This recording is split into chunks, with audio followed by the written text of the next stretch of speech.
So the officer did ultimately decide to charge me. They refused to look at any evidence. They called Hertz customer service. Imagine renting a car for your business or while on vacation, only to be pulled over by police and arrested for driving a stolen rental. That's what happened to thousands of Hertz customers across the country, including here in Ohio, who say they did nothing wrong. Thanks for joining us at 6. I'm Andrew Kinsey. And I'm Yolanda Harris. Hertz blames its computer system, but the issue has been going on for years. 10 TV's Kevin Landers spoke to two people caught right in the middle of it.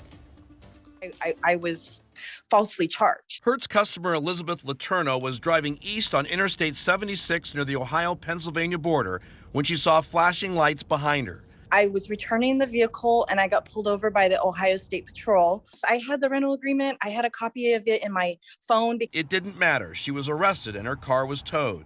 But they did end up ultimately charging me with possession of a stolen property. Aisha Essick's husband also rented from Hertz. Somebody just did not check that the car was freaking returned. As a result, an arrest warrant was issued for her husband. I mean, it really felt like it wasn't real. I didn't even know what GTA was. I didn't know what it was, Grand Theft Auto. And I'm like, this is ridiculous. Ridiculous, she says, because their rental was returned with no questions asked. There was no communication that, hey, we didn't get a payment. Hey, you didn't return the car. We paid in full. There were no declined charges. There were no partial payments. More than 200 Hertz customers are now suing the company, according to their attorney, claiming false arrests after they allege Hertz incorrectly labeled their rentals as stolen when in reality they were returned as normal. I ended up doing about 40 days in jail. Letourneau and Essick are represented by attorney Francis Alexander Malafie of Pennsylvania. What we have is clients who had valid IDs and valid credit or debit cards. Hertz would continue to bill those credit cards without any issue. And the problem we're having here is that Hertz is falsifying payment information to law enforcement. They're falsifying the contacts the renter had with the organization, and they're deleting rental extensions and backdating the due dates.